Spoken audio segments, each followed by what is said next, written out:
cuando mi hijo me apretó el brazo con tanta fuerza que sentí cómo la piel se me encendía, y mirándome de frente me lanzó: «Hoy mismo te vas a la residencia». En ese instante el aire se me quedó atorado en el pecho. Las piernas se me aflojaron y tuve que apoyarme en la pared helada del pasillo para no venirme abajo.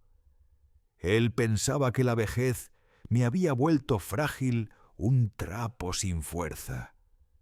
Pero ignoraba que aquellos golpes en la puerta que pronto resonarían iban a girar el destino de todos. No es una historia para causar lástima.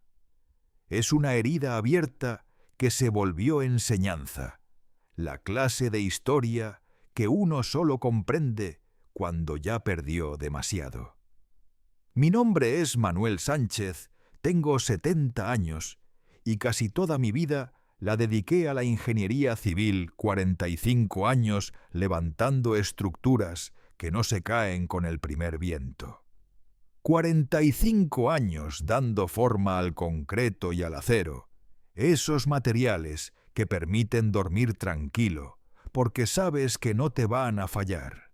Construí puentes que cruzan ciudades enteras y torres que cortan el cielo. Siempre me sentí orgulloso de aquello del trabajo honrado de la palabra firme. Soy de esa generación que cree que un trato se sella más con la mirada que con tinta, y que el sudor es la única oración que cuenta. Cuando me jubilé, pensé ingenuo que por fin iba a dedicarme al proyecto más delicado que alguna vez soñé. No era una carretera ni un edificio. Era mi familia.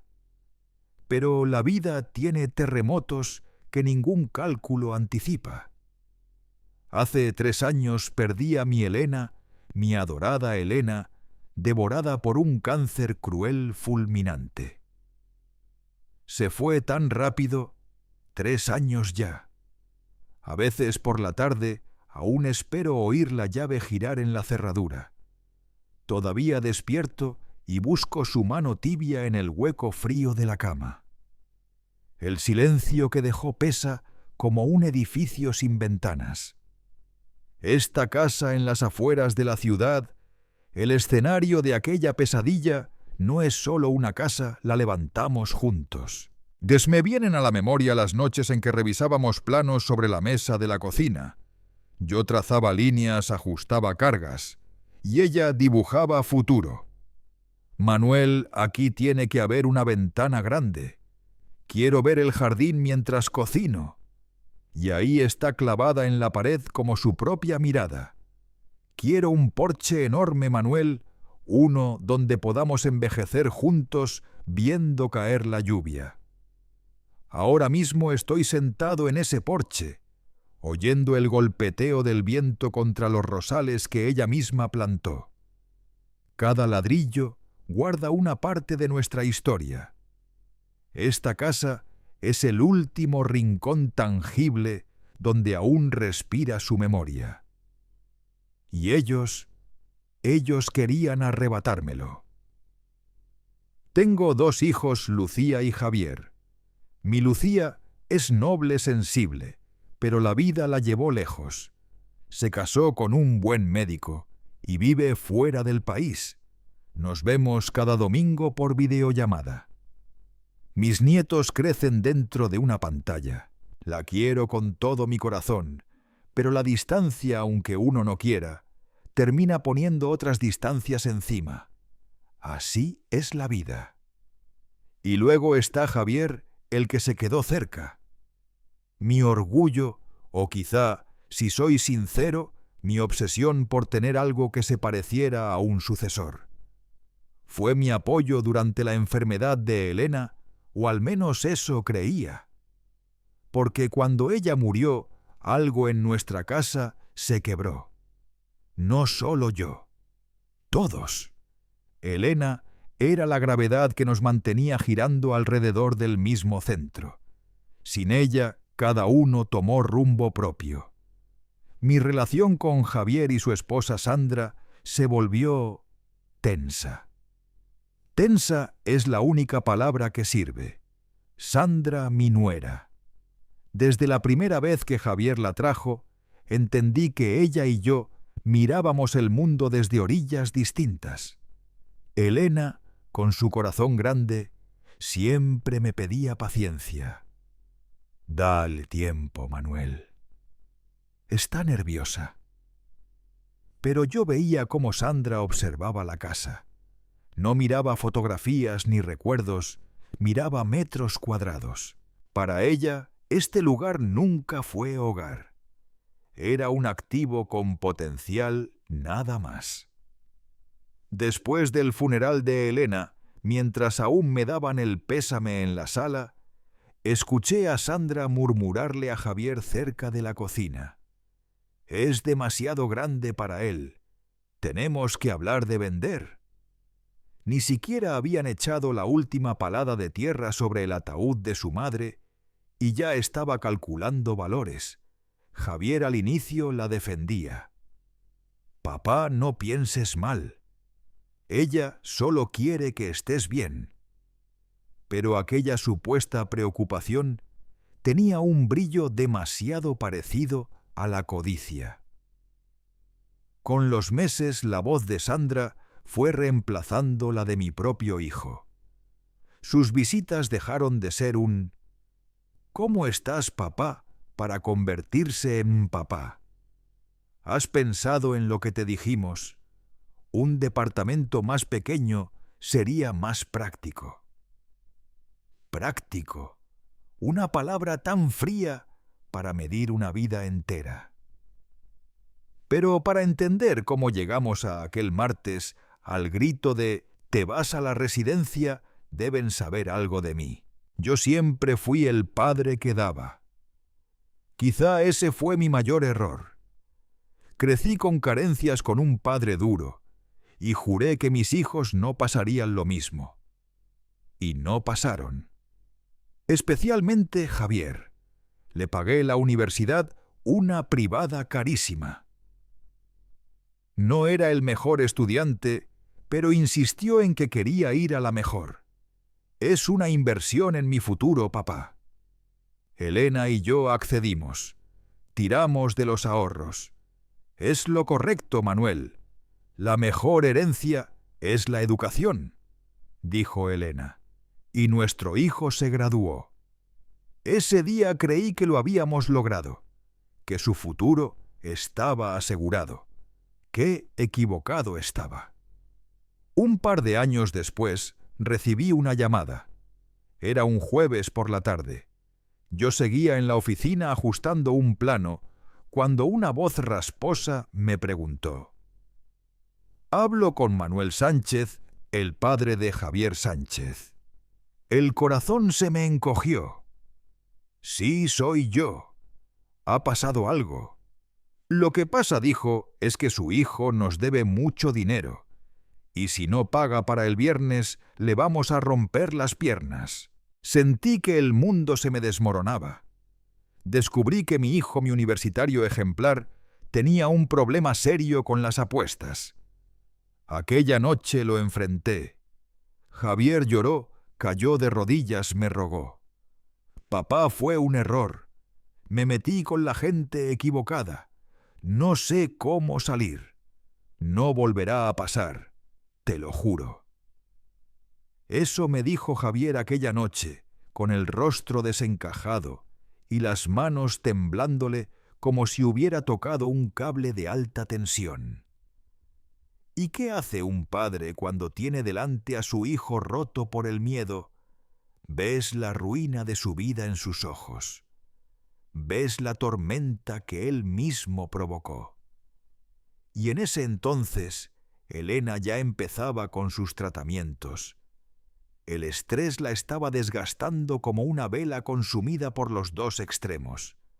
No podía permitir que ese golpe la rematara. Así que pagué todo, cada maldito centavo.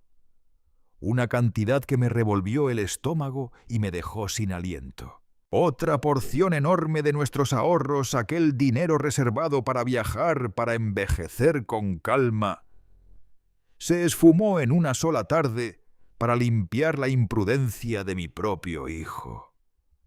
«Que tu madre no se entere de esto», Javier, le supliqué. «Prométeme que vas a buscar ayuda». «Sí, papá, te lo juro». Y yo escondí la verdad. Me convertí en su cómplice silencioso. Creí que lo estaba protegiendo. Creí que protegía a Elena. Hoy sé que solo coloqué una venda sobre una herida llena de infección. Le enseñé que papá siempre estaría para barrer el desastre detrás de él. Pero el golpe que realmente preparó el escenario para mi caída vino después de que Elena murió. Estaba en el punto más bajo de mi vida. La casa parecía un cascarón vacío. Javier y Sandra empezaron a aparecer con más frecuencia. Quise pensar que era cariño. ¡Qué ingenuidad la mía! Un domingo después del almuerzo, Javier se sentó conmigo en el porche. La luz de la tarde se colaba oblicua entre las vigas, y Sandra estaba dentro reorganizando la cocina como si fuera suya desde siempre. «Papá, he estado pensando», inició usando ese tono que adoptaba cuando algo quería obtener. «Me salió una oportunidad de negocio increíble, una franquicia». «Es seguro, papá. Esta vez es diferente».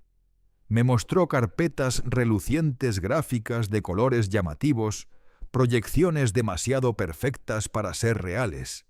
«Es la grande, papá. Con esto podré devolverte todo. Podré cuidar de ti». Y luego el golpe final. «Pero necesito capital inicial». El instinto, ese ingeniero que nunca calla dentro de mí, gritaba advertencias. Las cifras no cuajaban. El riesgo era brutal. Le dije que no estaba convencido. Le recordé su pasado con el juego. Javier estalló. «Papá, eso fue hace años. Nunca me lo vas a perdonar. Estoy tratando de construir algo para mi familia, para tus nietos». Entonces Sandra salió al porche, con esa voz dulce que sabía usar cuando quería empujarme contra la pared. «Manuel, Javier ha trabajado muchísimo en esto. Yo pensé que confiabas en tu hijo. Me tenían arrinconado. Yo acababa de perder a Elena. Estaba débil con el alma hecha trizas. Quería creer que Javier había cambiado, quería sentirme útil, necesario». El banco le negó el préstamo, obviamente, porque sus deudas lo tenían marcado. «Solo necesito que me ayudes con el banco, papá. Que seas mi garantía». Al final hice algo peor. Para salvarlo de la burocracia, utilicé mis propios ahorros de jubilación. Hipotequé mi tranquilidad. El dinero que Elena y yo habíamos guardado para nuestros últimos años, se lo entregué. «Es una inversión, papá», me dijo mientras firmaba los papeles. «En 6 meses te lo devuelvo con intereses». Esa palabra inversión todavía me quema en los oídos. No hace falta ser genio. El negocio se vino abajo en menos de un año. El dinero voló. Y yo me quedé con un hueco enorme en mi jubilación, mientras Javier acumulaba deudas más grandes que las anteriores. Ahí encaja todo. Cuando Javier y Sandra vinieron aquel martes, cuando me gritaron aquello de que tenía que irme a una residencia, no era por mi bienestar. No era por miedo a que me cayera por las escaleras. Era porque estaban hundidos en deudas. La franquicia fracasada los había arruinado. Y esta casa, la casa de Elena, era su única salida. Su bote salvavidas. Yo solo quise que mi hijo fuera feliz. Quise darle la vida que yo nunca tuve. No lo vi venir, o quizá no quise verlo. No quise aceptar que cada vez que lo rescataba, estaba cavando mi propia tumba, que estaba financiando con el trabajo de 45 años y los ahorros de la vida de su madre al mismo hombre que tiempo después me agarraría del brazo, me gritaría bajo mi propio techo y trataría de arrancarme lo último que poseía. Era martes. Lo recuerdo porque la luz de la mañana entraba por la ventana de la cocina y golpeaba el viejo reloj de cuco que Elena compró en un viaje a Alemania. Marcaban las 10:15. Los martes. Javier nunca venía. Se suponía que estaba en su oficina intentando salvar ese naufragio que yo había financiado. Los domingos eran de familia. Los martes eran de trabajo. Yo estaba en el jardín mi refugio desde que Elena se fue podando sus rosas. Las Reina Elizabeth eran su orgullo rosales pálidos trepando por el costado del porche. Tenía puestos los guantes de cuero ya cuarteados. El olor de la tierra húmeda y los pétalos recién cortados me llenaba el pecho. Me sentía en calma. Dentro la cafetera seguía burbujeando. Siempre preparo café de más por costumbre por si Elena bajaba a por su segunda taza a media mañana, aunque ya no baja nadie. Ahora la comparto con su silla vacía. Estaba cortando una rosa marchita cuando escuché un sonido. El crujido de llantas sobre la grava. Alcé la vista sorprendido. Era un sonido brusco apurado. No era el cartero. Me quité los guantes, pasé el antebrazo por la frente para secarme el sudor. Y entonces lo vi. El coche de Javier, ese sedán gris caro que había comprado con el último préstamo que me pidió antes del desastre, venía demasiado rápido. Mi primer pensamiento fue el instinto de padre: algo pasó. Un accidente, los niños, alguna emergencia. Caminé hacia la entrada con las tijeras de podar aún en la mano. El coche frenó de golpe. Las puertas se abrieron. Javier salió del lado del conductor. No llevaba su ropa habitual de oficina. Traía un traje oscuro, uno que jamás le había visto. Sobrio, severo. Parecía uniforme de abogado. O de velorio. Del otro lado bajó Sandra, también vestida de negro. Tacones altos hundiéndose en la grava, bolso apretado contra el pecho, como si fuera un escudo. Pero lo que realmente me heló la sangre no fue su ropa, sino lo que Javier sacó del asiento trasero. No eran mis nietos. No traían a los niños. Ese fue el primer golpe, si era una visita. ¿Por qué no venían ellos? Mis nietos eran mi alegría, el único lazo vivo que aún me unía a Javier. En lugar de ellos, Javier sacó 2 carpetas. Eran carpetas gruesas de cuero negro con ese brillo apagado que tiene lo caro, lo que suele traer malas noticias. Javier las aferraba al pecho del mismo modo en que Sandra apretaba su bolso, como si ambos formaran un frente unido. Entonces vi sus rostros, no había angustia ni prisa, ni la inquietud propia de una emergencia familiar. Había algo peor, una serenidad helada, una especie de determinación calculada. «Javier». «Sandra», dije, intentando que mi voz sonara cotidiana, aunque el corazón me latía como un tambor descompasado. «¡Qué sorpresa! ¿Está todo bien? ¿Pasó algo con los niños?» Sandra no me miró. Sus ojos se quedaron fijos en la fachada de la casa, justo por encima de mi cabeza, como si estuviera midiendo los muros calculando rendimientos. «Hola, Manuel. Ese Manuel. Nunca papá, jamás suegro». Elena lo detestaba. «Es una falta de respeto», me decía en voz baja. «Es como si quisiera borrarte». Ese Manuel golpeó como un martillazo. Javier carraspeó. «Hola, papá. No, los niños están bien. Están en la escuela». Exhalé el aire que llevaba atorado sin saberlo. Ahí estaba yo en medio del césped, con las botas manchadas de tierra y las tijeras de podar todavía en la mano, mientras ellos, impecables sobre la grava, me observaban como si yo fuera el jardinero. «¿Y a qué se debe la visita? Deberías estar en la oficina». Javier respondió sin inflexión.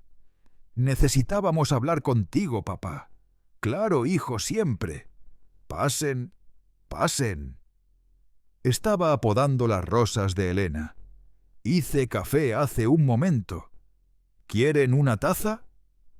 Sandra frunció los labios. «No tenemos tiempo para café, Manuel». Javier la miró de reojo y luego a mí. «Será mejor que entremos. Es importante». Ni siquiera esperaron a que los guiara. Pasaron a mi lado Javier sin siquiera mirarme, avanzando directamente hacia la puerta que yo había dejado abierta para que entrara la brisa de la mañana. Sandra lo siguió envuelta en un aroma caro mezclado con algo metálico. Estrés, quizá. Me quedé unos segundos ahí sintiéndome de repente viejo sucio fuera de lugar. Dejé las tijeras en el escalón del porche y me limpié las manos en mis jeans, dejando marcas marrones la tierra de las rosas de Elena. Entré detrás de ellos. Mi casa, esa que olía a café recién hecho y a los libros gastados de Elena, se volvió de pronto ajena, invadida, fría. Javier había colocado las 2 carpetas de cuero sobre la mesa de centro, esa misma que yo lijé y barnicé hace 30 años. Las carpetas parecían insultar la calidez de la madera. Sandra empezó a caminar por la sala, pero no caminaba como una visita, se movía como una valuadora. Pasó un dedo por el lomo de los libros, observó las fotos de las bodas de mis hijos, la de Lucía. La de Javier tocó la lámpara que Elena encontró en un anticuario. «Esta casa», murmuró apenas audible, «tiene buenas vigas. El terreno es lo que vale». Javier le lanzó una mirada para que se callara y luego giró hacia mí. Yo aún estaba de pie junto a la puerta, sintiéndome intruso en mi propio hogar. «Papá, siéntate, por favor». Señaló el sofá. No sonaba a invitación. Era una orden.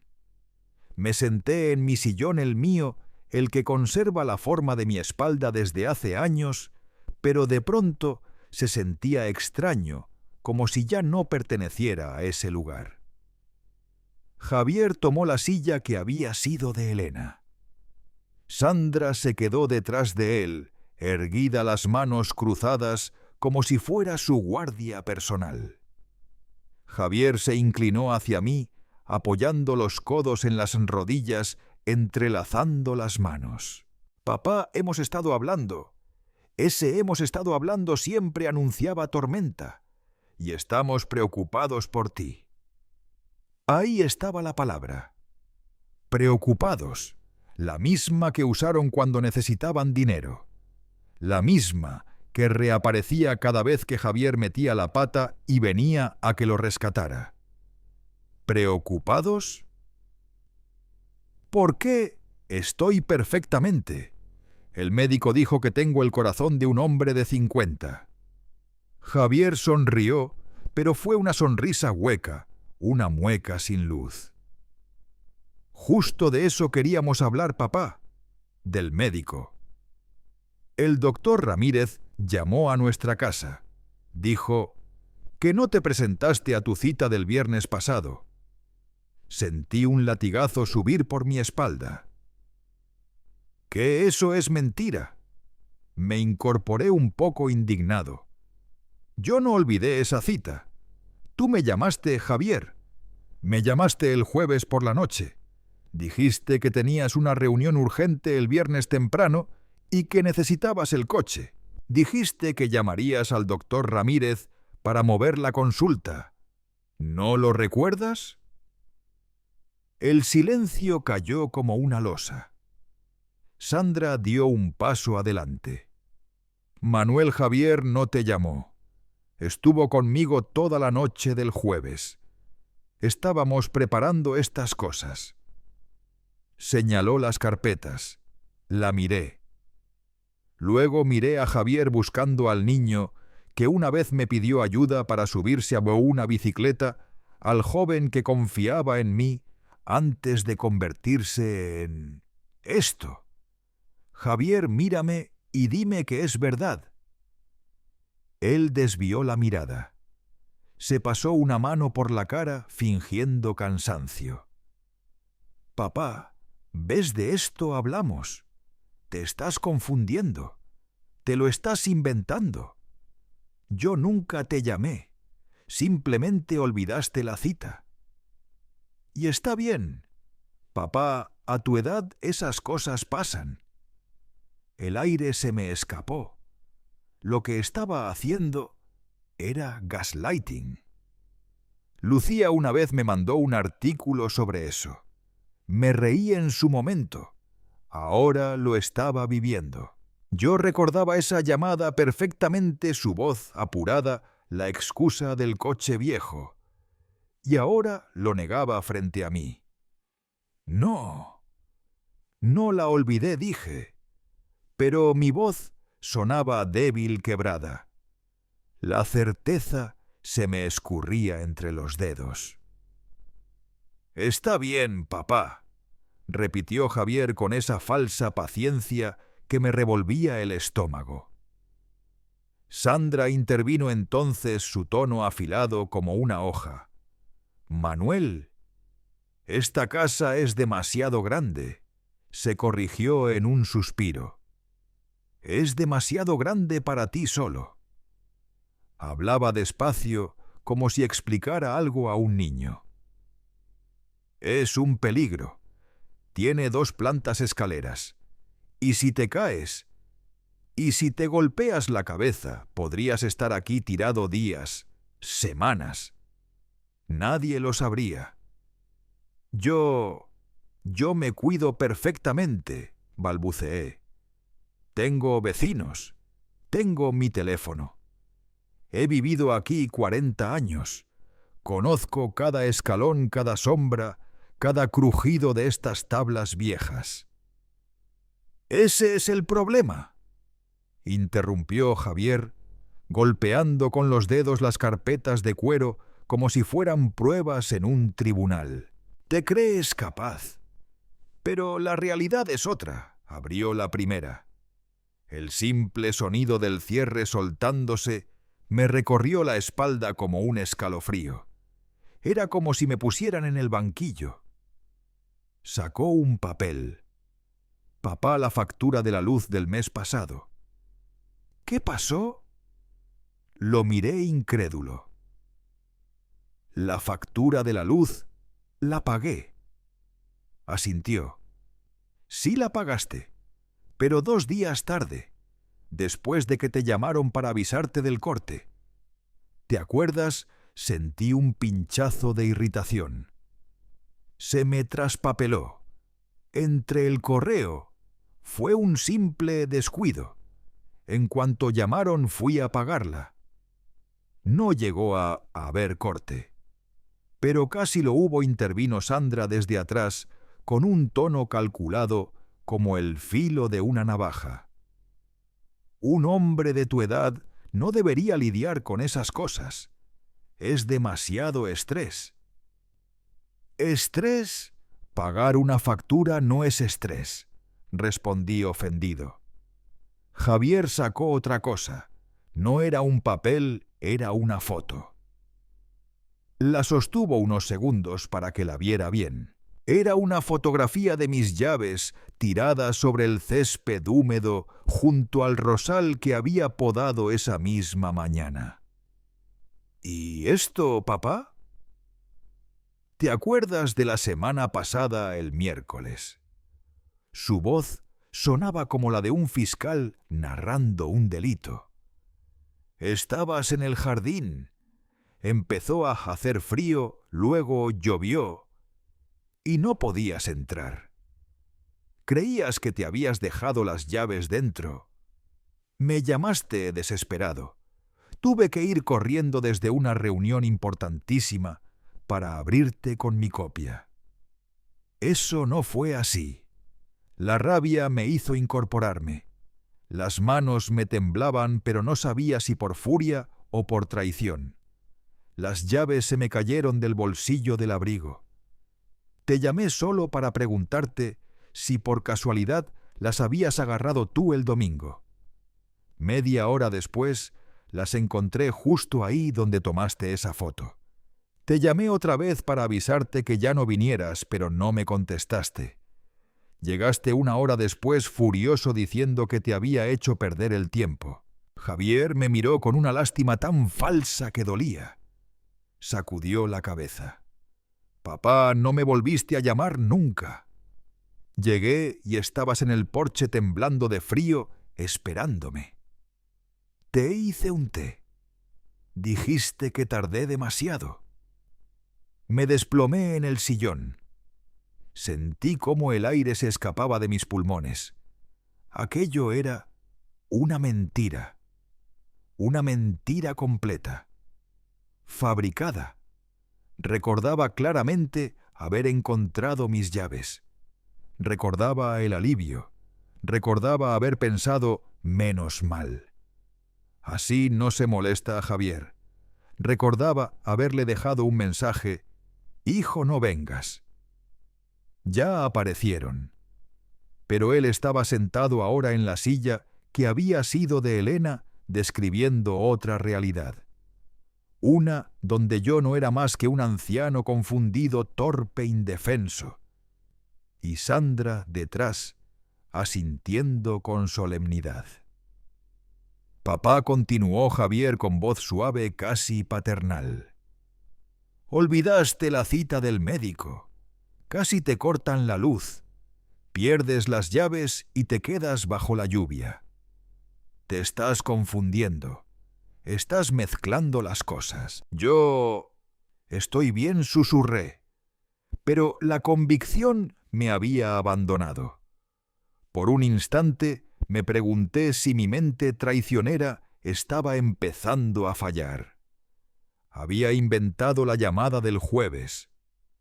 Había imaginado encontrar las llaves, no. No. Sabía que no. Levanté la mirada, y entonces lo vi todo con una claridad brutal.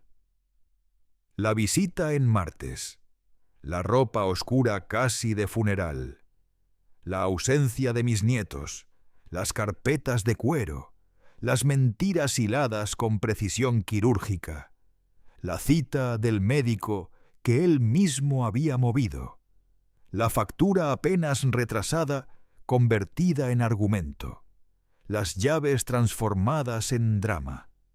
No era una confusión, era un montaje, una estrategia. Estaban construyendo un caso. Mi pecho ya no latía con miedo, sino con una frialdad nueva sólida, como una piedra enterrada en la tierra húmeda. La tristeza se evaporó. Dejó paso a una claridad glacial. Miré al hombre al que había rescatado de deudas vergonzosas a la mujer cuya ambición siempre había despreciado. Y pregunté, ¿qué es lo que quieren? Mi voz ya no temblaba. Era plana, cortante. Javier parpadeó sorprendido por mi cambio. Intercambió una mirada con Sandra. Ella hizo un leve gesto afirmativo. El momento había llegado. Javier abrió las carpetas lentamente, como quien revela un veredicto. Papá. Su voz ya no fingía preocupación. Ahora era fría administrativa. Ya encontramos un lugar perfecto para ti. Repetí sin elevar la voz. ¿Qué es lo que quieren? Me impresionó lo calmado que soné. Era la calma antes del derrumbe. Ya no era el padre confundido. Era el ingeniero viendo cómo se desplomaba una estructura mal diseñada. Javier creyó que mi serenidad era rendición. Se relajó. Se inclinó sobre la mesa, abrió por completo una de las carpetas. El crujido del cuero resonó en la sala como un trueno pequeño. Papá, ya encontramos un lugar maravilloso para ti. Se llama El Robledal. Es una residencia, no un asilo. Tienen cuidados de primera, jardines hermosos, gente de tu edad con la que puedes jugar ajedrez. Es perfecta para ti. Mi sangre se heló. Mi casa, mi jardín, mi vida. Todo reducido a una partida de ajedrez con desconocidos en un sitio llamado El Robledal. No sé de qué hablas, Javier, dije sin mover un músculo. Mi mente buscaba la falla en su lógica. ¿Por qué iba yo a necesitar un sitio así? Estoy bien. Aquí estoy bien. Esta es mi casa. Sandra soltó un bufido seco hiriente. Manuel, por favor, ya no puedes cuidarte solo. Mírate. Tienes las manos llenas de tierra. Miré mis manos. La tierra húmeda de las rosas de Elena. Estás sucio. Eres un peligro para ti mismo. ¿Quieres caerte por las escaleras? ¿Quieres que Lucía tenga que venir desde tan lejos por una emergencia? Usar el nombre de Lucía así fue un golpe frío. Javier sacó entonces un fajo de documentos con pestañas de colores marcando secciones. Papeles nuevos, legales. El olor a tinta fresca me ardió en la nariz. Papá, hemos consultado con un abogado. Es por tu bien legalmente hablando. Mira, es un poder notarial completo. Con este documento, nosotros nos encargaremos de todo, de tu salud, de tus finanzas, de la casa. La palabra casa cayó como un golpe seco. De la casa pregunté, y mi voz se quebró por primera vez. Sí, de la casa, respondió Sandra, y una sonrisa helada, casi victoriosa, se dibujó en sus labios. Sería más práctico venderla a Manuel. Es un activo que está detenido. El dinero serviría para pagar tu estancia en la residencia y lo que sobreserá tu fondo de emergencia. Nosotros lo administraremos. Ahí estaba, sin máscaras, sin rodeos, el plan desnudo. Entonces, tragué saliva todo esto, toda la preocupación. Era por la casa, por el dinero. ¿Queréis vender mi casa? No te estamos vendiendo, respondió Javier exasperado, como si yo fuera el terco. Te estamos reubicando. Te estamos dando seguridad. Es un intercambio. Papá, tú nos das el control de tu patrimonio y nosotros te damos paz. No voy a firmar nada, dije. Esta vez mi voz tenía filo. Temblaba sí, pero por rabia. Me puse de pie. Esta es mi casa, la casa de tu madre, y no voy a entregarla para que paguéis vuestras deudas. La palabra deudas cayó como un latigazo. El rostro de Javier se endureció y dejó de ser mi hijo. Apareció otro hombre, uno acorralado, desesperado, con la expresión del jugador que se da cuenta de que ya perdió todo. Se levantó con tal fuerza que la taza de café que había dejado sobre la mesa cayó al suelo estallando en pedazos. Ese sonido, la cerámica rompiéndose, me sonó como la fractura de mi propia vida. «¡Ya basta, papá!», gritó. Su voz resonó en las vigas que yo mismo había calculado. «Deja de ser dramático. Esto es un trámite». «Un trámite», no respondí sosteniéndole la mirada. «Es una traición. Y no voy a firmar nada. Si quieres mi casa, vas a tener que esperar a que me muera». Hice una pausa. «Aunque ni así te la garantizo». Javier dio un paso hacia mí. Su puño se cerraba y abría como si le costara contenerse. Sandra palideció, pero no dijo nada. No lo detuvo. Nunca lo detuvo.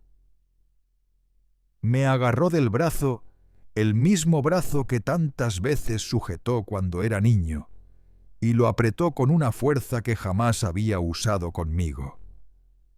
Sentí la carne protestar bajo sus dedos. «Escúchame bien, viejo. Se acabó. No te estoy pidiendo permiso. Ya no tienes derecho a decidir». Me jaló hacia él tan cerca que pude oler su aliento, estrés, miedo, desesperación. Y entonces pronunció las palabras que me partirían el alma, las mismas que desde ese instante se convertirían en mi gasolina para sobrevivir. «¿Sabes qué, papá? Ya no te estoy pidiendo que firmes. Te vas al asilo hoy mismo». El mundo se detuvo. Sentí cómo me arrancaban el corazón, no de un tirón, sino lentamente, con un dolor espeso ardiente. Mis oídos zumbaban. «Te vas al asilo hoy mismo», dicho por mi propio hijo, el niño al que yo enseñé a decir por favor y gracias, el hombre por el que sacrifiqué mi tranquilidad, mis sueños, mis ahorros, mi dignidad. «Javier», supliqué apenas un susurro roto. Él me soltó el brazo con un empujón que me hizo tambalear. Si no hubiera estado paralizado por el shock, habría caído al suelo. «No escucha, papá. Ya pagamos la reserva en el Robledal. No es reembolsable. Tenía que tomarse una decisión. Una ambulancia vendrá por ti a las 5 de la tarde. Tienes 5 horas. 5 horas. O firmas el poder notarial y te vas por las buenas. O no firmas y te vas igual». Javier señaló los documentos con un dedo que le temblaba.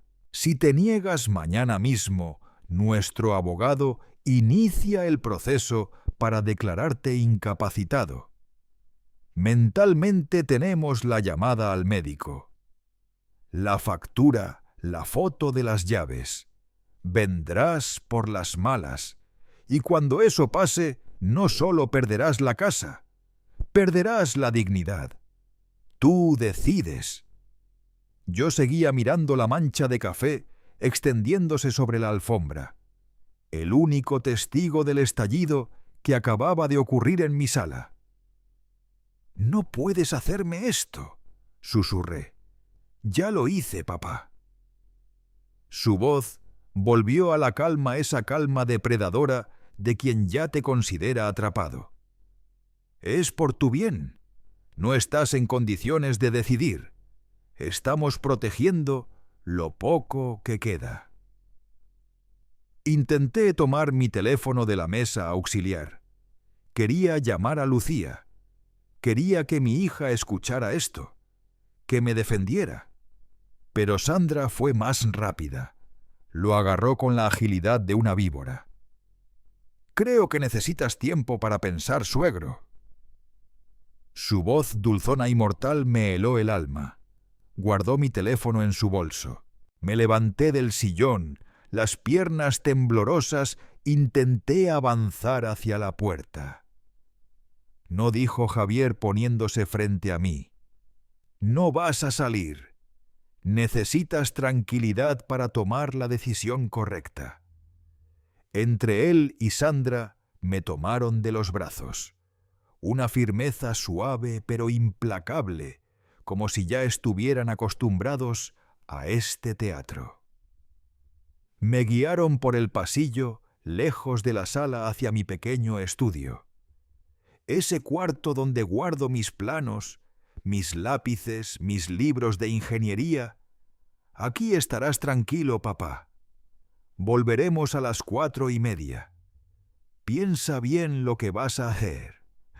¿Qué vas a hacer? Me empujaron dentro. Antes de que pudiera protestar, la puerta se cerró. Un golpe seco.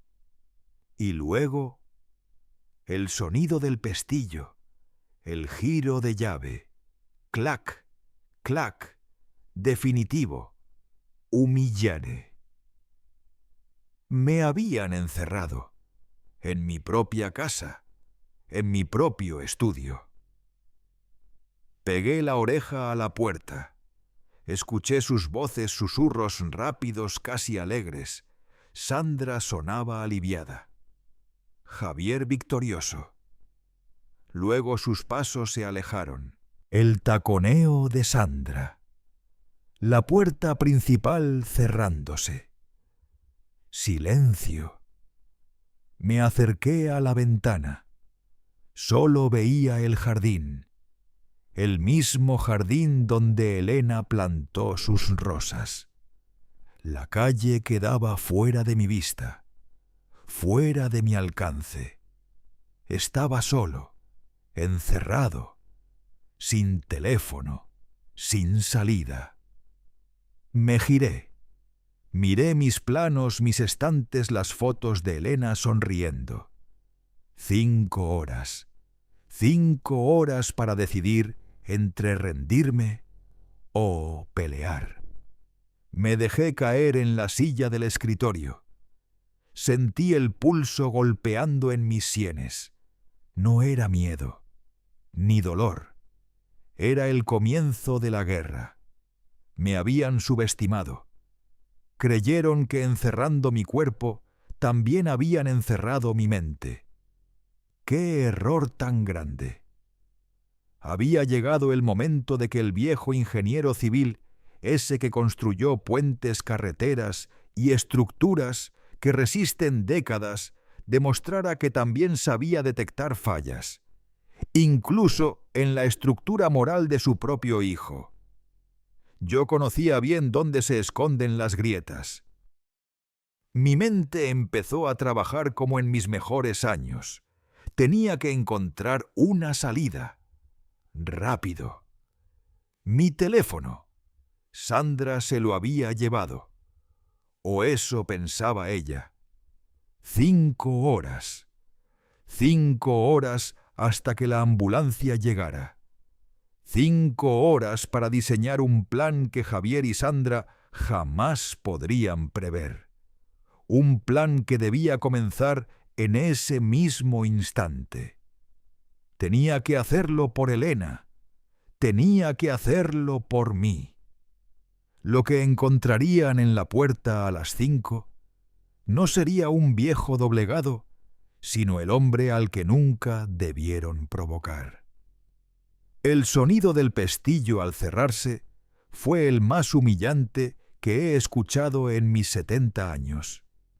Me quedé mirando la madera de la puerta inmóvil, sintiendo cómo mi casa, se convertía lentamente en un cuartel enemigo.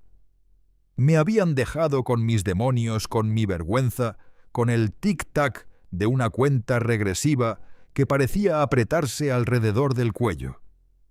La rabia llegó primero pura, hirviendo violenta. Me abalancé contra la puerta. Golpeé con el puño cerrado. «Abrid la puerta, Javier, soy vuestro padre. No podéis hacer esto». Mi voz rebotaba contra los estantes, los libros de ingeniería. Los planos que alguna vez fueron mi orgullo. Todo sonaba ahora como un eco dentro de una celda amortiguada. Pero la casa estaba muda. Ellos ya se habían ido. Se escuchó un portazo distante y luego nada. Me derrumbé de rodillas. Los puños se rindieron sobre la alfombra. Alcé la mirada, ahí estaban los recuerdos de toda mi vida rodeándome. Y en medio de ellos, yo un anciano atrapado por quien más amaba.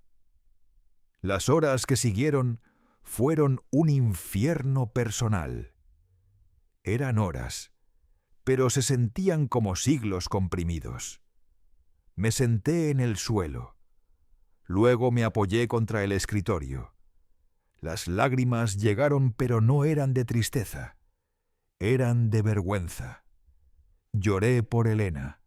Lloré en silencio con la cara entre las manos por haberle fallado, por haber roto aquella promesa que le hice cuando ya no podía sostener mi mano. Cuidaré de Javier, no te preocupes. Cuidarlo.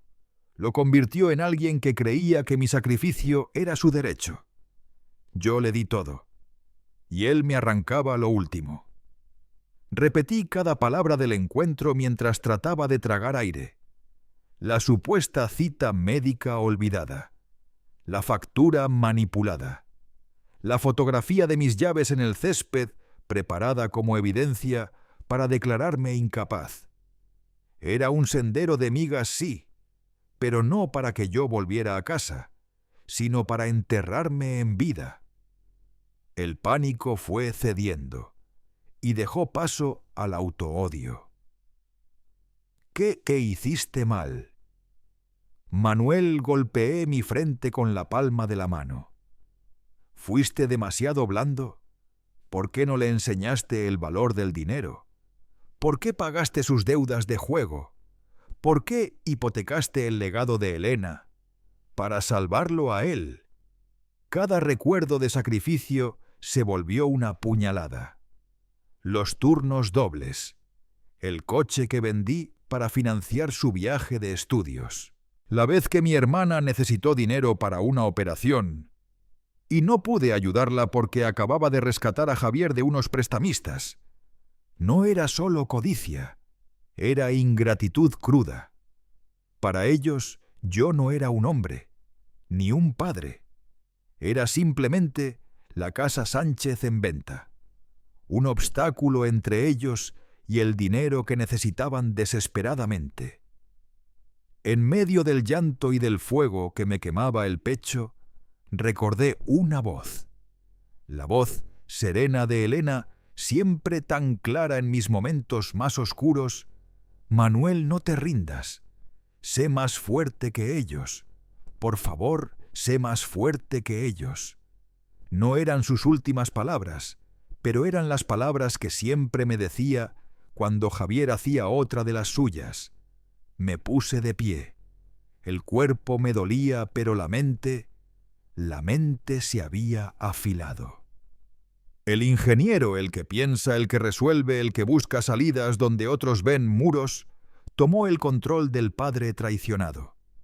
Tenía que comunicarme con alguien. Sandra se había llevado mi móvil. Pero Elena, mi Elena, siempre había sido previsora. Recordé aquellos años en el barrio cuando los apagones eran pan de cada día. Una noche de tormenta nos quedamos sin luz. Todo estaba a oscuras, la fibra óptica caída. Elena, iluminada por una vela, me dijo: «Manuel, no me fío de estas cosas nuevas. Mañana compra un teléfono de los viejos con cable, por si acaso». Y yo, como siempre, con ella obedecí.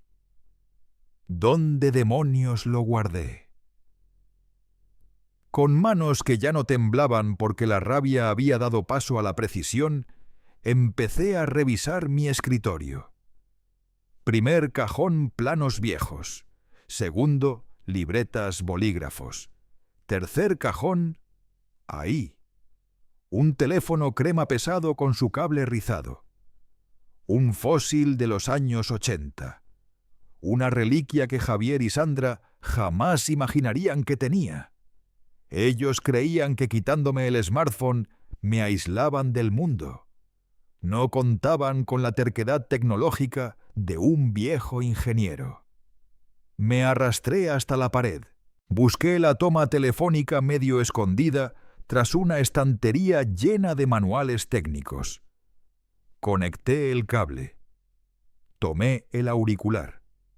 Lo llevé al oído. Y entonces lo escuché el tono de línea. Ese zumbido era libertad. Tenía conexión. Pero ahora venía lo más difícil: elegir a quién llamar. Lucía.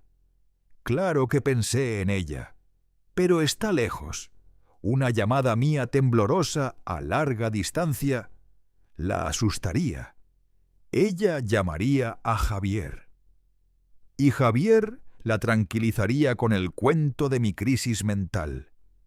Me declararían incapacitado antes de que ella pudiera tomar un avión. La policía, ¿qué les diría mi hijo y mi nuera? Me encerraron para obligarme a firmar papeles. Dirían que era una disputa familiar, que yo estaba confundido, que era cosa de viejos, y quedaría hundido.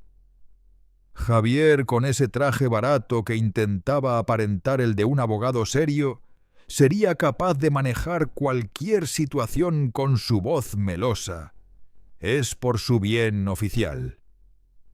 Se resiste a recibir atención médica. Sí, podía imaginarlo perfectamente. La policía no era la opción correcta. Aún no. Necesitaba algo más poderoso. Un arma legal.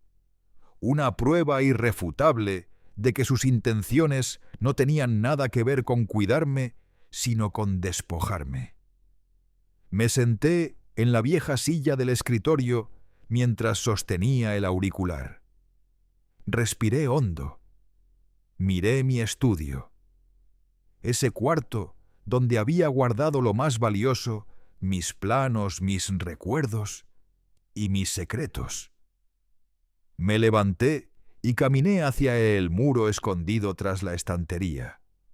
Con esfuerzo, quité una torre de libros sobre estructuras de hormigón armado. Ahí estaba, la pequeña caja fuerte, empotrada en el cemento, cubierta por décadas de polvo.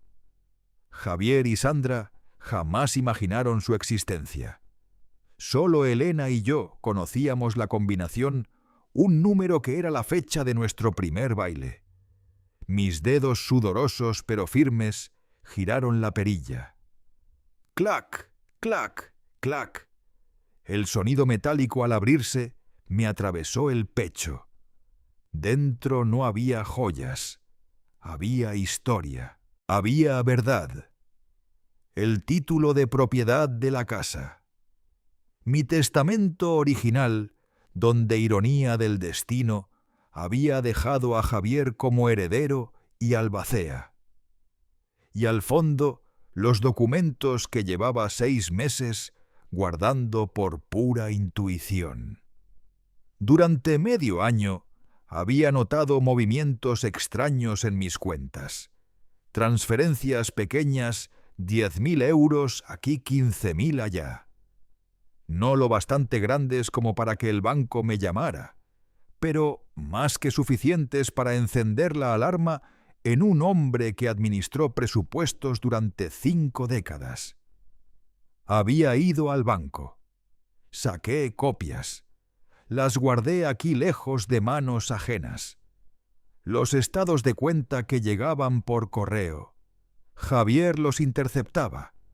Pero estas copias, eran invisibles para él. Las puse bajo la luz tibia de la lámpara del escritorio. Ahí estaba la evidencia: transferencias a una cuenta que no era la mía. Una cuenta asociada al desastre de negocio en el que ya había enterrado mis ahorros. Pero, ¿cómo había logrado mover ese dinero? El banco siempre exige firma. Abrí otro sobre de la caja fuerte. Dentro copias de documentos legales del negocio de Javier. Puse ambas hojas una junto a la otra.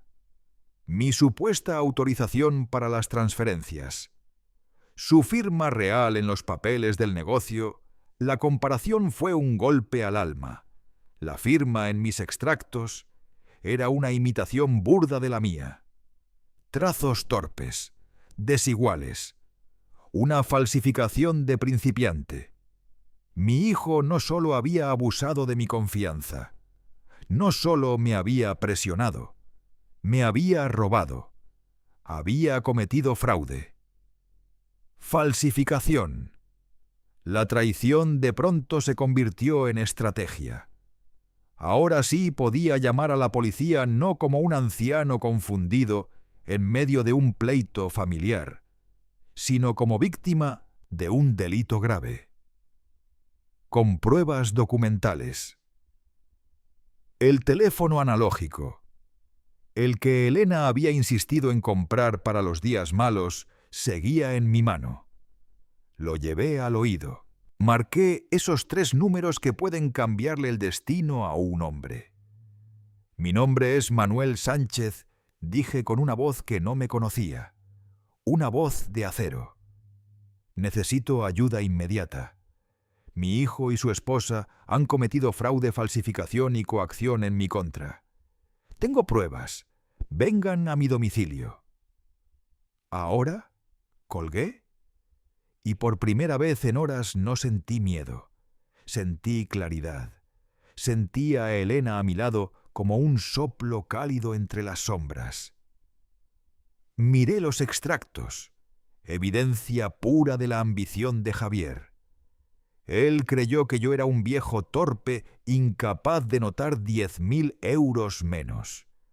Creyó que mi duelo lo había vuelto dócil. Se equivocó. Ahora, la cuenta regresiva de las 5 horas era para ellos. La ambulancia estaba prevista para las 5. Pero la policía llegaría mucho antes, y no vendrían por un anciano, vendrían por un ladrón. Escuché una sirena a lo lejos. Ese aullido se me metió en los huesos. No era la ambulancia, era la justicia acercándose. Mi plan se estaba ejecutando. Me levanté de la silla, me alisé el cabello, me puse mi mejor chaqueta. Tenía que recibirlos con la dignidad que mi hijo intentó arrancarme. Cuando tocaran el timbre, el dueño de la casa iba a ser quien controlara la escena. El ingeniero que sabía reconstruir un desastre. El padre dispuesto a enseñar la lección más dura. El hombre que iba a recuperar su historia. Solo quedaba esperar. El silencio de la casa se volvió filoso, casi doloroso. Escuché mi corazón retumbar entre las paredes. A través de la puerta del estudio oí pasos lejanos. Javier y Sandra debían estar en la sala celebrando su victoria anticipada. Convencidos de que yo estaba ahí dentro, roto, haciendo maletas. Pobres ingenuos. Ellos creían que yo era un viejo fácil de manipular. Un anciano al que se le roba con un par de clics. No sabían con quién estaban jugando. Yo había gestionado presupuestos más grandes que su vida entera. Sabía lo que era seguir el rastro del dinero. Y siempre, siempre deja huella. Las pequeñas transferencias, la constancia, el patrón que Javier creyó que nunca descubriría. La gente lo llama corazonada, pero no, yo lo llamo experiencia. Hablé con mi gestor bancario, don Ricardo, un hombre de esos que aún llevan la formalidad en la voz. Lo llamé por teléfono sin levantar sospechas. Antes de que Javier y Sandra comenzaran a vigilar mi correspondencia, le pedí que me enviara copias de los extractos a una dirección alternativa el viejo almacén donde guardaba mis herramientas. Le dijimos que era por ajustes de pensión. Él creyó que yo quería ocultarle gastos a mi esposa. Irónico. Elena ya no estaba en este mundo. Guardé esos documentos en mi caja fuerte. Javier y Sandra siempre pensaron que esa caja solo contenía el título de la casa, ese objeto que deseaban como cuervos. Pero ahí dentro también conservaba las copias bancarias. Y algo mucho más peligroso para ellos, una copia notariada de los contratos de su negocio fallido, con la firma verdadera de Javier, esa que tanto se le escapaba imitar. En ese momento los tenía a ambos su codicia y su torpeza. La falsificación de mi firma en las órdenes de transferencia era rudimentaria, sí, pero era mi firma, usada en felicitaciones y cheques menores, no la que ponía en documentos legales. Él había copiado al padre afectuoso, no al ingeniero que revisaba contratos. Puse ambos papeles bajo la lámpara del escritorio. La diferencia era sutil, pero un perito lo detectaría enseguida. Y lo más importante, mi supuesta firma autorizaba transferencias directamente a la cuenta de la empresa arruinada de Javier. Tenía el arma. Y tenía la bala metida en la recámara. Pasaron varios minutos que se alargaron como horas.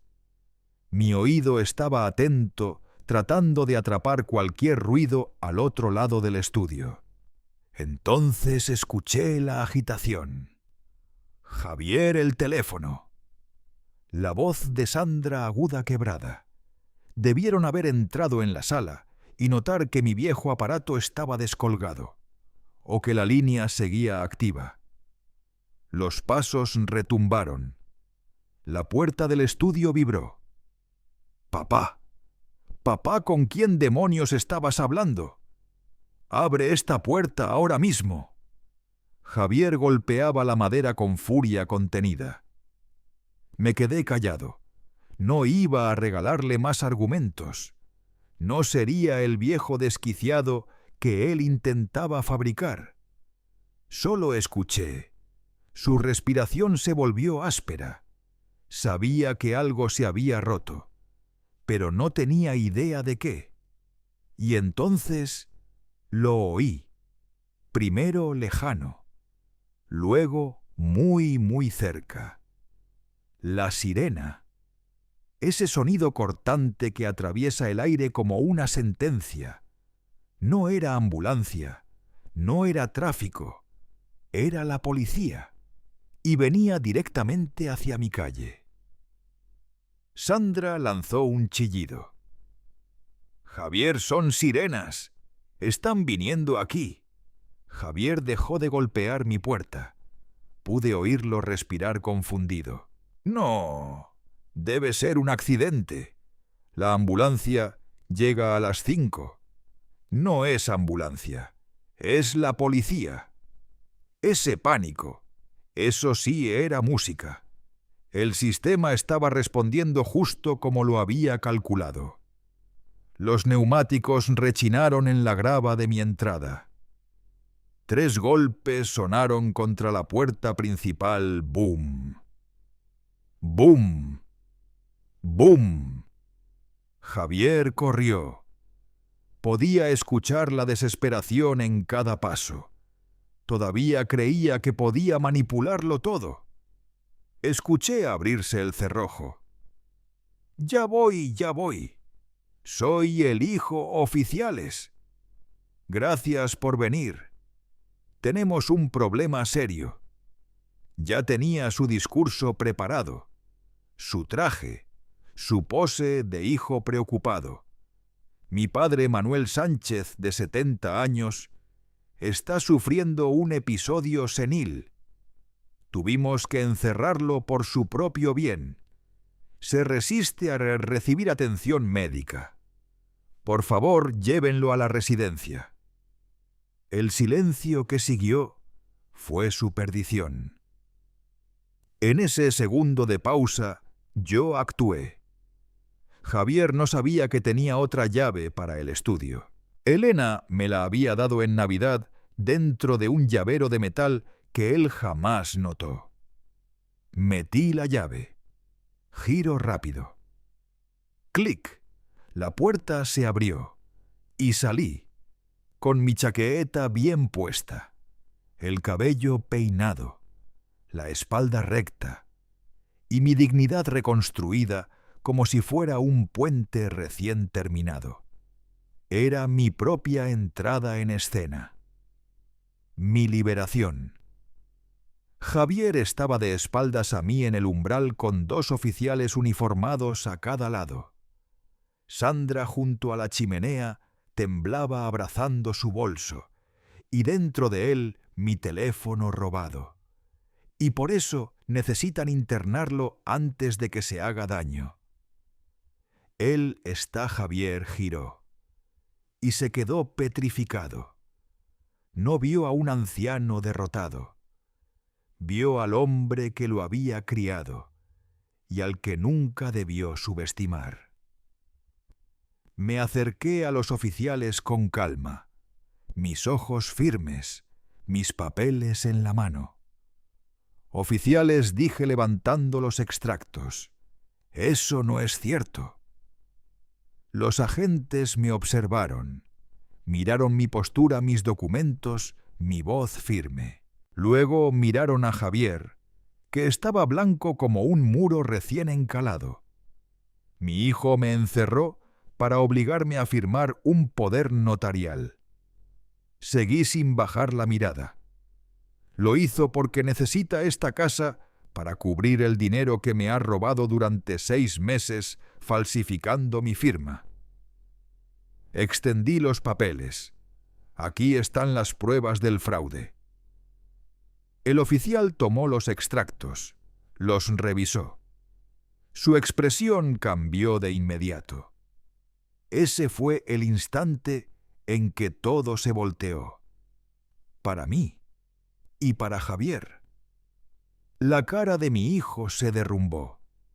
No era solo miedo, era devastación pura. Se quedó sin color, como si le hubieran vaciado el alma. Intentó hablar. Solo salió un ruido quebrado. «Papá, no. Oficiales, es mentira. Está inventando. Es un brote». Sandra, al escuchar la palabra fraude y ver los papeles en manos de la ley, gritó llevándose las manos a la boca. Y entonces, el silencio. Ese silencio espeso definitivo. El que anuncia que la venganza está a punto de cerrar su círculo. Negando con desesperación, Sandra perdió el equilibrio. Su bolso cayó y mi teléfono robado rodó lentamente hasta detenerse junto a mis zapatos. «¡Cállate, Javier!», tronó uno de los oficiales harto. Yo levanté los documentos como si fueran un arma. «Señor, lo que les entregué demuestra que mi hijo Javier Sánchez ha falsificado mi firma para desviar dinero de mi fondo de jubilación hacia su empresa», dije con la voz firme cada sílaba cortante.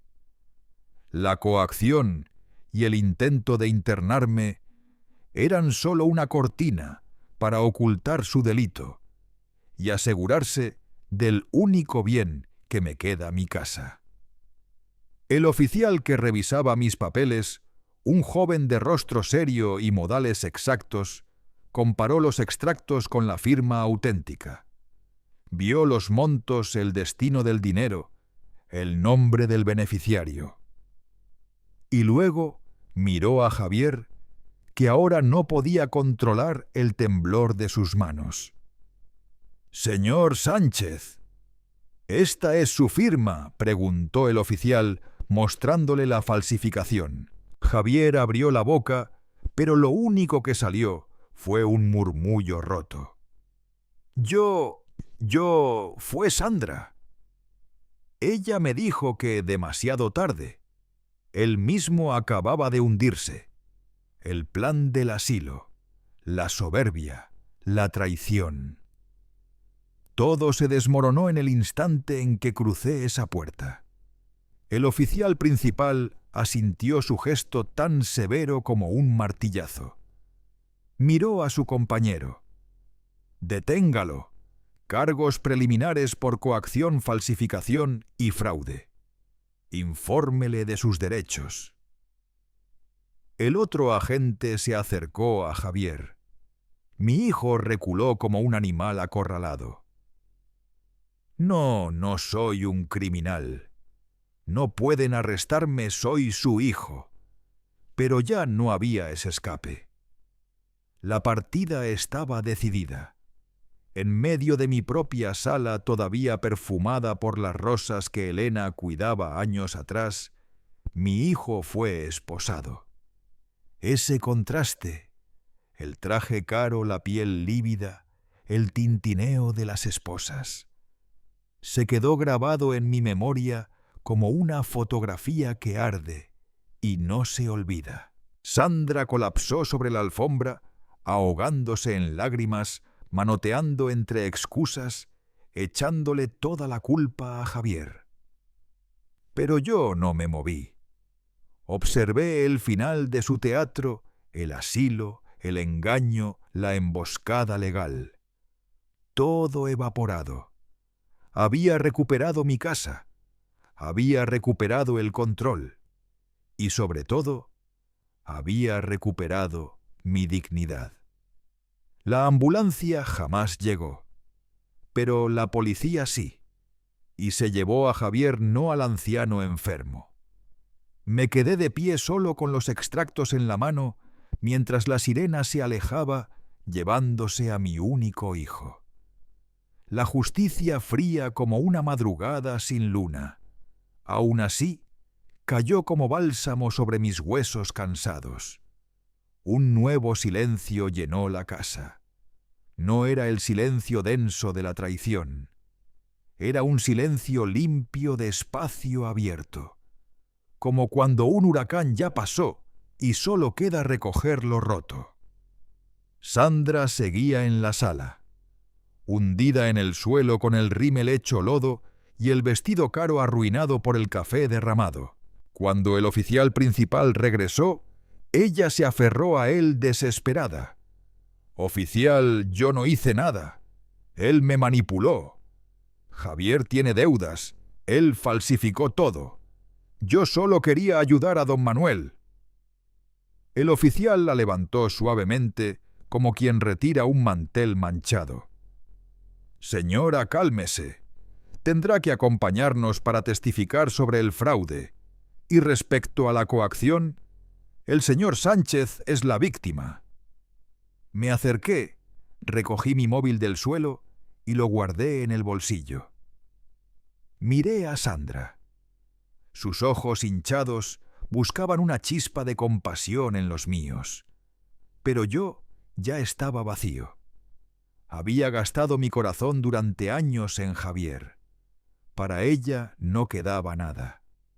Ella participó en el encierro y en la falsificación, pues se beneficiaba del plan. Ella misma lo admitió y se llevó mi teléfono.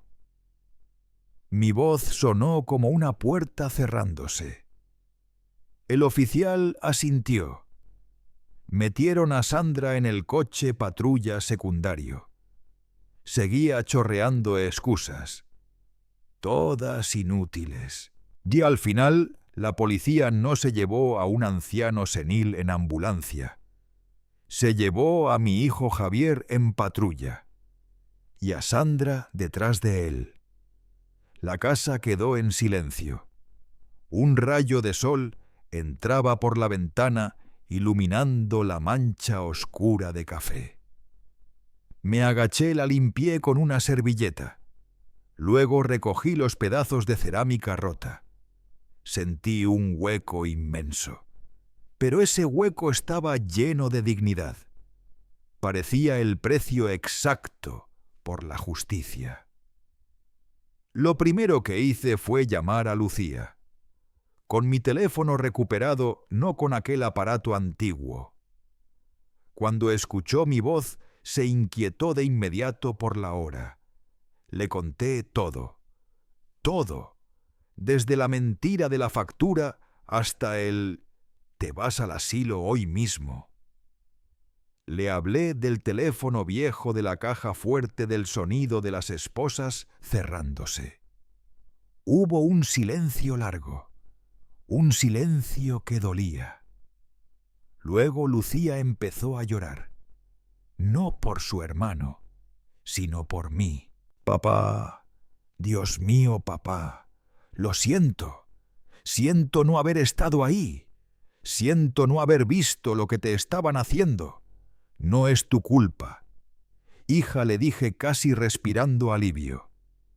«Yo también fui ciego, pero esto ya terminó.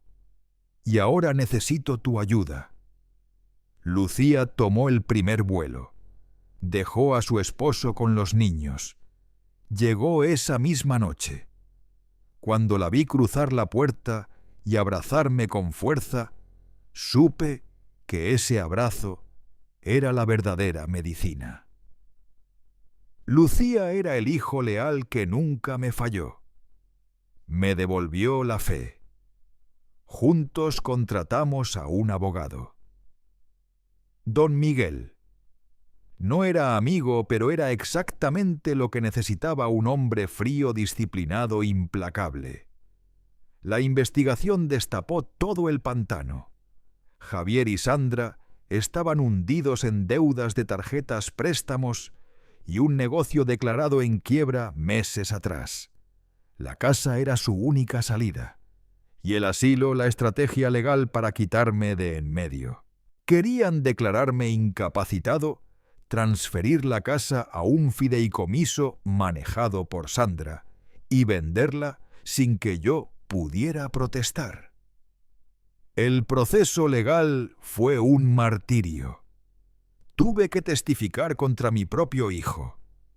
Sentarme frente a don Miguel mientras presentaba los extractos fraudulentos, la firma falsificada y el testimonio de los agentes. Cada palabra era un golpe, pero era necesario. Me tocó escucharlo sin traje, sin esa máscara de superioridad que siempre llevaba puesta. Javier, mi propio hijo, suplicando, lloriqueando, echando la culpa a la presión, a Sandra, al destino. A todos menos a él mismo.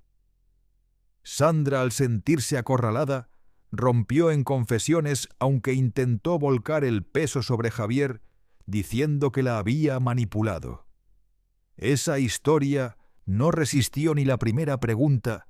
Ella también estaba hundida hasta el cuello en el fraude.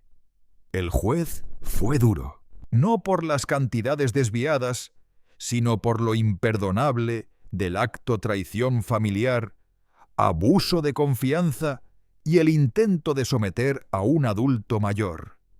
Javier recibió condena de prisión por fraude, falsificación y coacción. Al escuchar la sentencia, sentí que una lección se tallaba en mi pecho, como si la cincelaran sobre piedra viva.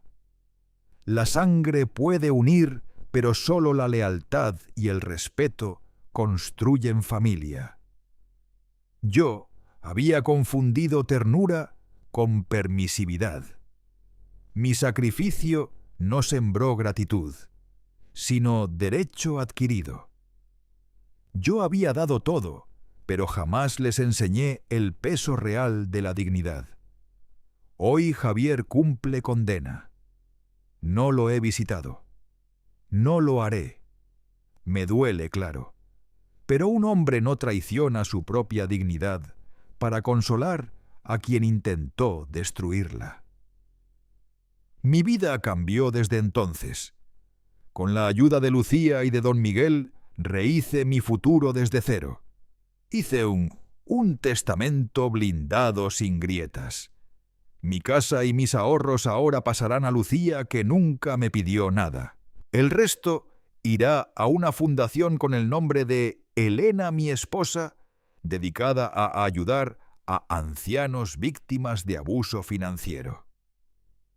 Eso, estoy seguro, es lo que Elena habría querido que otros no vivieran lo que yo viví. La vida tomó otra forma. Lucía viene seguido. Es mi cuidadora, mi albacea, mi apoyo. Me he acercado a mis nietos. No entienden del todo lo sucedido, pero comprenden algo esencial. Hay cosas que simplemente no se hacen. Les enseño respeto, no herencias. He tenido tiempo para pensar en mis errores. No fui perfecto. No fui tan firme como debía. Fui el padre que siempre resolvía los destrozos ajenos. Pero por más fallos que yo haya cometido, lo de Javier no tiene excusa. Pude perdonar deudas, pude perdonar fracasos, pero jamás el intento de arrebatarme la dignidad. Y aquí mi historia deja de ser solo mía. Se convierte en advertencia para quien tenga mi edad o conozca a alguien mayor. Escúchame bien, protege lo tuyo. La vejez no es debilidad, es sabiduría. Úsala para defenderte. Actualiza tu testamento. Hazlo claro sin cabos sueltos. Que lo conozca tu abogado o que al menos quede registrado. Contrata a un abogado independiente, no el que usan tus hijos o su pareja. Nunca entregues el control de tus cuentas. No pongas cotitulares a menos que confíes ciegamente en ellos. Y aún así, mantén cautela. Guarda tus documentos en un sitio seguro, una caja fuerte, una caja de seguridad del banco. No facilites que falsifiquen tu firma. Habla claro, la herencia no es un derecho, es un regalo ganado con respeto. Y si eres hijo o hija, y me estás oyendo, tus padres no son un banco. El tiempo con ellos es breve. La codicia te condena, y el arrepentimiento llega demasiado tarde. Cuando se cierran las puertas de hierro, el amor se mide por respeto, no por testamentos. Tengo 70 años. No sé cuánto tiempo más caminaré por esta casa, pero sé que viviré con dignidad y también moriré con ella. Eso no me lo quita nadie, ni siquiera mi propio hijo. La familia verdadera es la que decide quedarse a tu lado, la que te mira con respeto en tus peores días, no solo la que comparte tu apellido.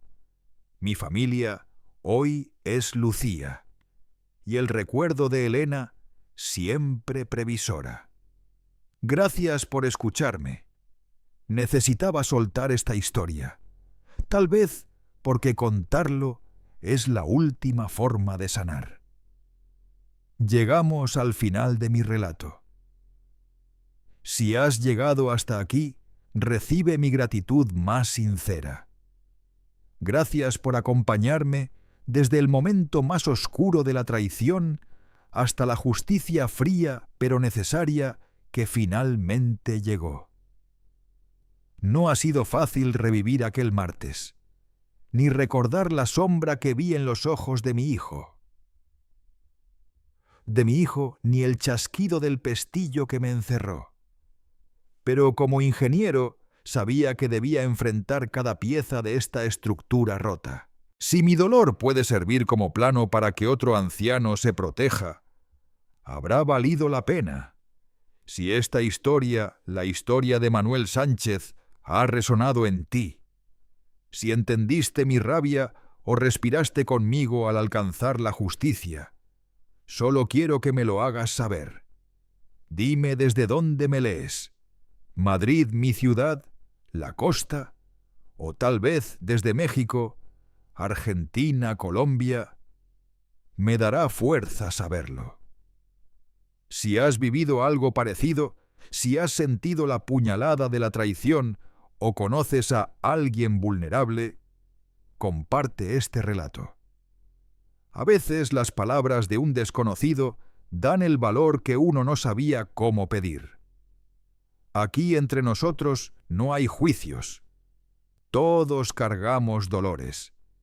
Y reconocer que no estamos solos es el primer paso para reconstruir la vida.